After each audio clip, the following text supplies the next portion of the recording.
Hey, how you doing? Justin here today. We're checking out That's Entertainment by The Jam, featuring, of course, the genius that is Paul Weller. Fantastic guitar player, great at parts. Really, really cool song, this one, to learn. Using a lot of a thing I called framing, which is this very quick kind of double time strum that you got to get going.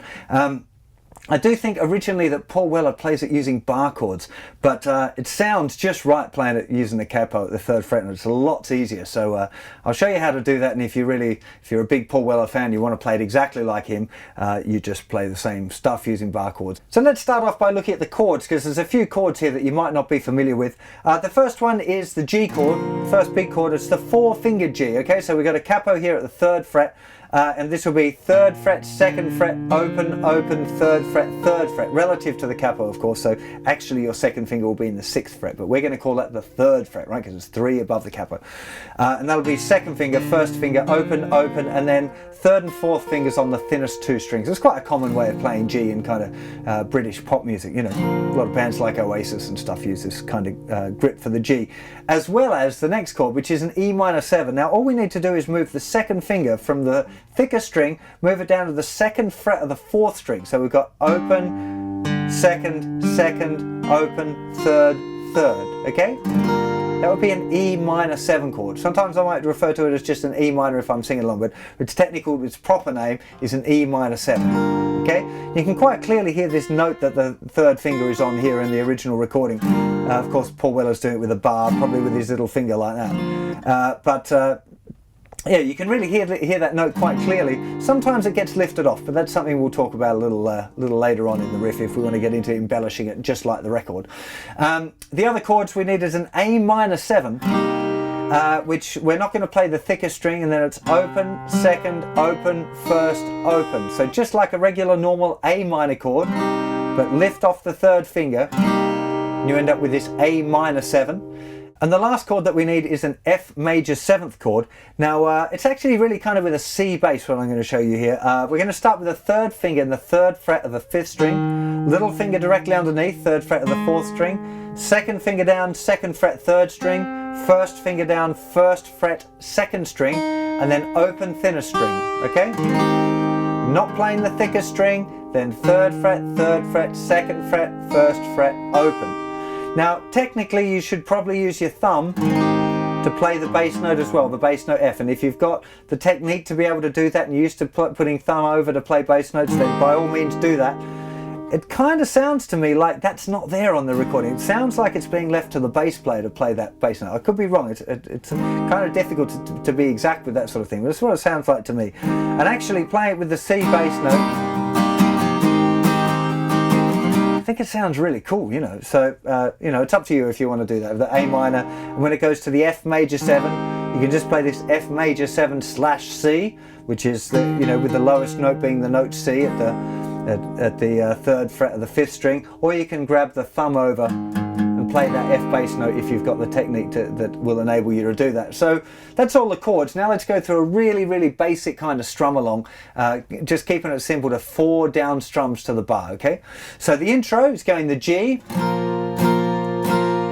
to E minor 7, back to G, back to E minor 7, then to the A minor 7, then the F major 7, back to the G, and then to the E minor, and then we're into the verse. G, police car and an E minor 7 siren, G, pneumatic drill and E minor 7 concrete, G, a baby wailing and E minor 7 howling, G, a screech of brakes and an E minor 7 light blinking, A minor 7 into F major 7, A minor 7, a 10 to F major 7, to G,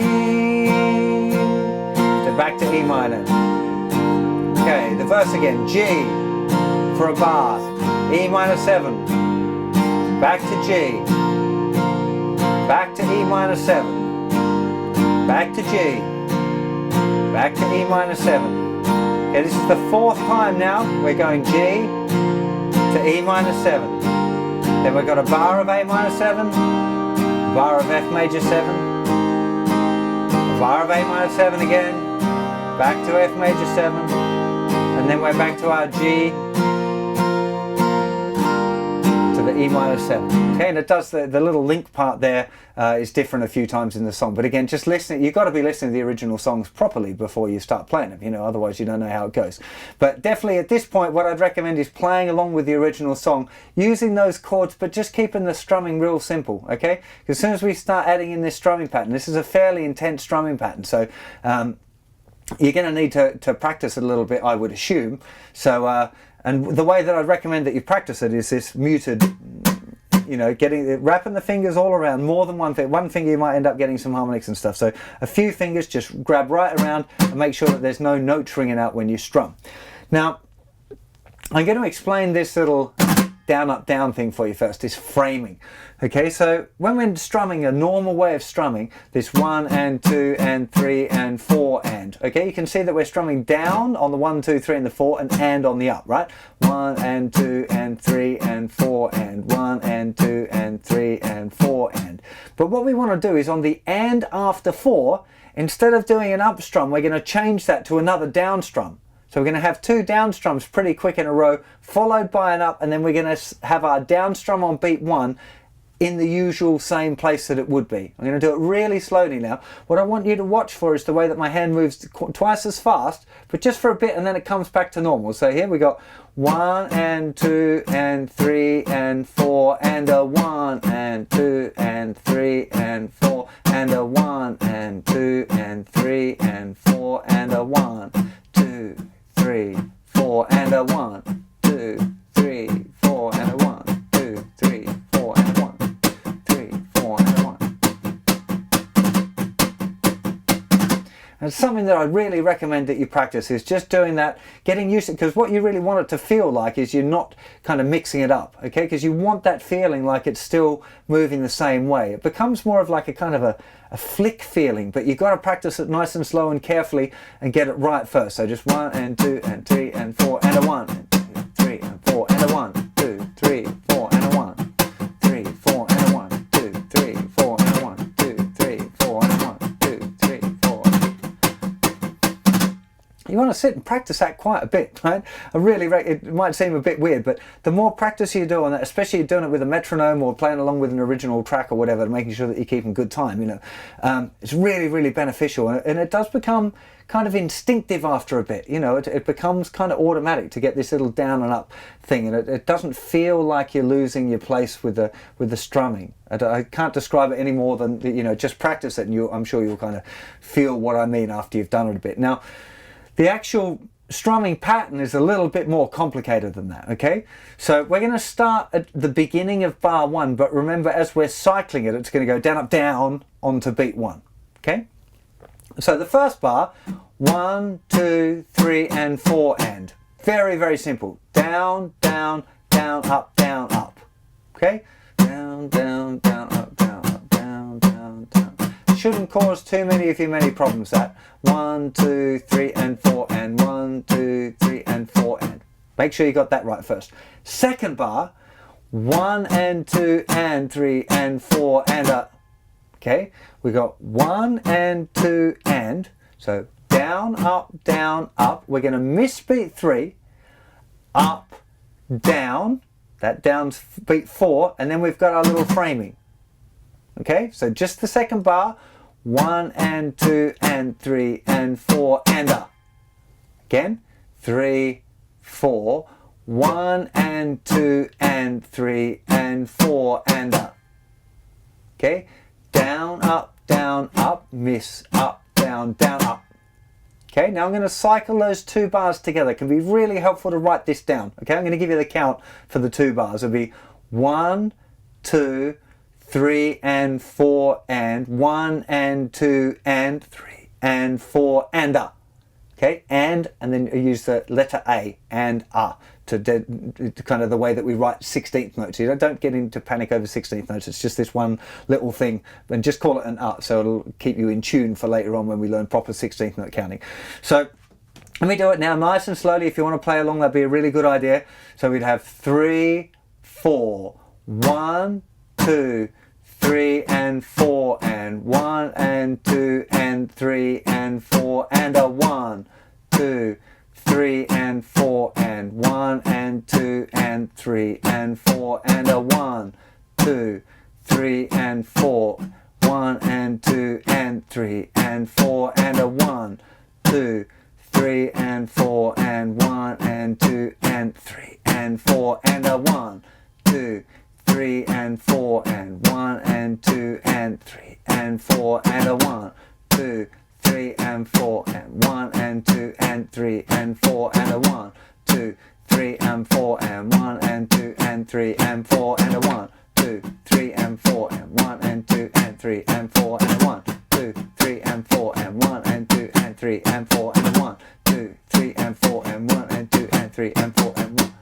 3 and 4 and 1 and 2 and 3 and 4 and 1, 2, 3 and 4 and 1 and 2 and 3 and 4 and 1, 2, 3 and 4 and 1 and 2 and 3 and 4 and 1.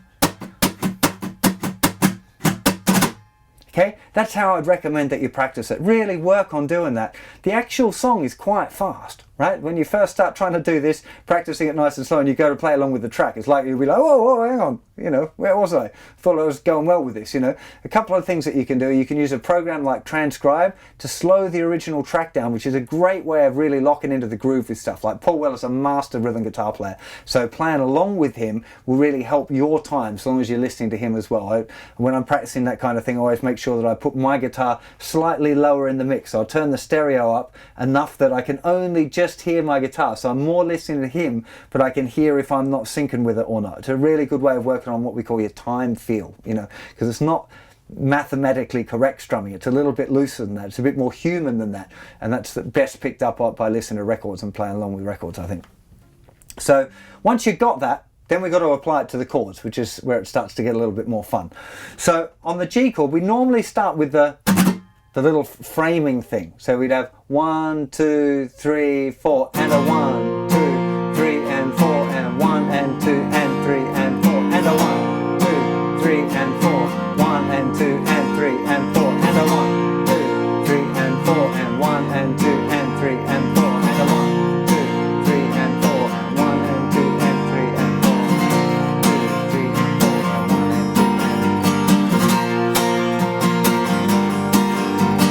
and 1, and 2,